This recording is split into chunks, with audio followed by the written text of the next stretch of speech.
Que le Seigneur vous bénisse. Je sais que vous étiez nombreux à attendre cette nouvelle vidéo pour comprendre exactement ce que le Seigneur m'a montré lors de ma dernière visite au ciel. Et vous savez que Dieu m'a fait grâce. Quand j'ai vu l'ange, il m'a dit, veux-tu voir ce qu'il y a de l'autre côté de rideau du temps? Et il m'a tenu par la main et je me suis retrouvé dans la 6e dimension, donc au ciel, là où vont les saints lorsqu'ils meurent. Et vous savez, en tant que chrétien, selon la Bible, lorsque ce corps est détruit, il y a un autre corps qui nous attend. Que tu sois bon ou mauvais, dès que tu meurs, il y a un autre corps qui t'est doté. Avec ce corps, tu peux aller soit dans la 5e dimension, c'est-à-dire là où vont les perdus, ou dans la 6e dimension, là où vont les saints. Et vous avez cherché à savoir exactement qu'est-ce que Dieu m'a dit pendant que j'étais là-bas. Et pourquoi il m'a amené là-bas. Parce que le monde a besoin d'un témoin. Les chrétiens ont besoin d'un témoin. De quelqu'un qui soit capable de leur dire exactement ce qui se passe en ce moment.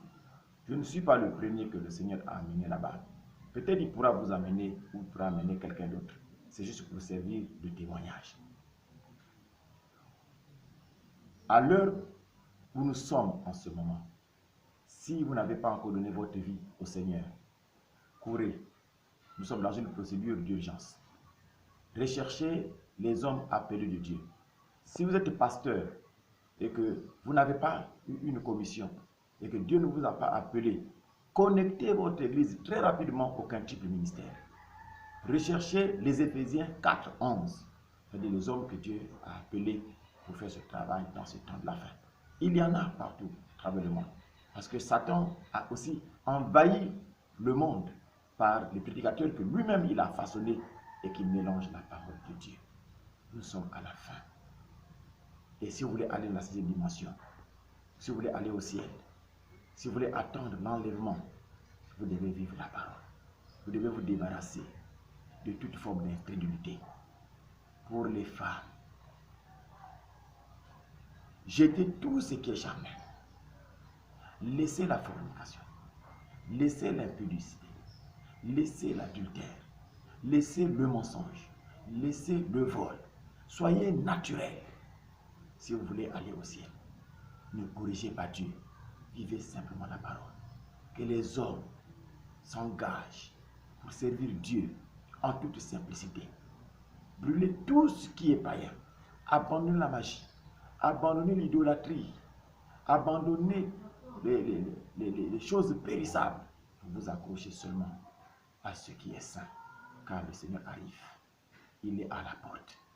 Quand j'ai quitté mon corps, que nous avons commencé à monter, la première chose que j'ai eu à voir, c'est la terre. Les abominations qu'il y a sur la terre. Le péché, il n'y a plus un seul endroit où il faut mettre le pied. Les églises sont dans le chaos. Les pasteurs sont dans le chaos. Le péché est entré dans les églises, dans les assemblées chrétiennes et même dans les assemblées du message de Frère Branham. Au point où tout le monde est pratiquement dans la confusion. Il y a un groupe d'hommes que Dieu a mis à côté. C'est le quintuple ministère.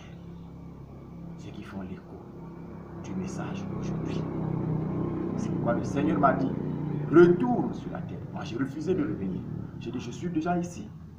Et tu veux que je retourne encore là-bas sur la terre, là où le péché abonde? Il m'a dit, il faut que tu retournes. Parce que je te confie une mission. Et ma mission, précisément, consiste à vous avertir, à vous dire ce que Dieu est sur le point de faire en ce moment. Parce que l'homme loue Dieu pour ce qu'il a déjà fait. Il le glorifie pour ce qu'il fera. Mais il ignore ce qu'il est en train de faire maintenant. Or, Dieu travaille en ce moment. Les hauts frères du message, laissez-moi vous dire ceci.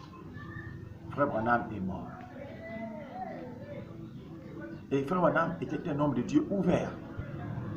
Quand je suis arrivé dans la 6e dimension, j'ai demandé à l'ange, je veux voir Frère Branham. Est-ce qu'il est ici? Il m'a dit, Frère Branham est ici. Ça veut dire quoi? Il a servi Dieu.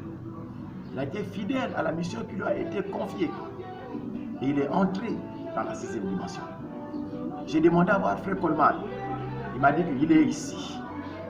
Mais vous, dans le message, qu'est-ce que vous prêchez? Vous devez revenir à la parole. Vous devez revenir à l'instit, dit le Seigneur. Vous devez revenir à l'adoration. Vous devez prêcher la repentance. Prêcher que chacun puisse abandonner le mal. Nous sommes à la fin. Nous sommes à la fin. C'est ça que le Seigneur a voulu que je vous dise. Si vous êtes encore dans l'idolâtrie, si vous êtes encore dans des choses périssables, vous devez vous souvenir qu'il est donné à l'homme de mourir une seule fois. Après quoi vient le jugement. Et ce n'est pas parce que je suis allé là-bas que je suis devenu l'homme le plus important. Je veux seulement vous avertir. Celui qui croira, il sera sauvé. Celui qui ne croira pas sera condamné. Mais au moins Dieu vous aurait averti. Vous vous souvenez ce qui s'est passé dans Luc chapitre 16. Le riche, il a atteint la liberté financière.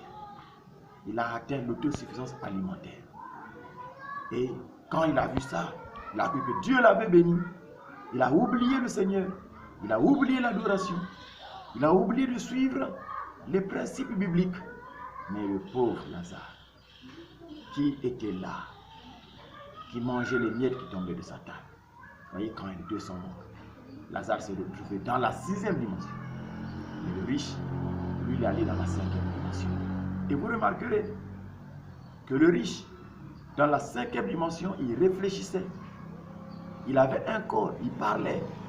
Il a même plaidé pour que un homme ressuscite des morts pour aller parler à ses 5 frères, pour qu'ils croient la parole et qu'ils n'aillent pas là où il est. Mais Abraham lui a dit que même si quelqu'un ressuscitait des morts, ils ne le croiraient pas. Ils ont déjà Moïse, ils ont déjà les prophètes. Aujourd'hui, je suis votre témoin. Dieu m'a permis d'aller voir. Et je viens vous dire, je vous le dis en tant que frère, si vous ne croyez pas au Seigneur Jésus-Christ, le seul véritable Dieu, le pardon, c'est en lui. La vie éternelle, c'est en lui. Aucune dénomination n'a le monopole de la parole. Dieu veut des chrétiens qui croient à la Bible de la Genèse à l'Apocalypse et qui vivent la parole, qui attendent l'enlèvement, qui ne tombent pas dans l'erreur des vierges folles. Quand les vierges folles ont manqué de l'huile, ils sont sortis, ils ont quitté la parole, ils sont allés chercher l'huile ailleurs. Et pendant qu'ils sont allés, l'époux est arrivé, et la porte a été fermée. Je vous en prie, répentez-vous. Je vous en prie, adorez le Seigneur. Je vous en prie, investissez dans le royaume. Prenez votre argent, prenez vos biens, investissez dans le royaume. Vous-même, investissez-vous dans l'adoration. Et Dieu vous bénira. Que le Seigneur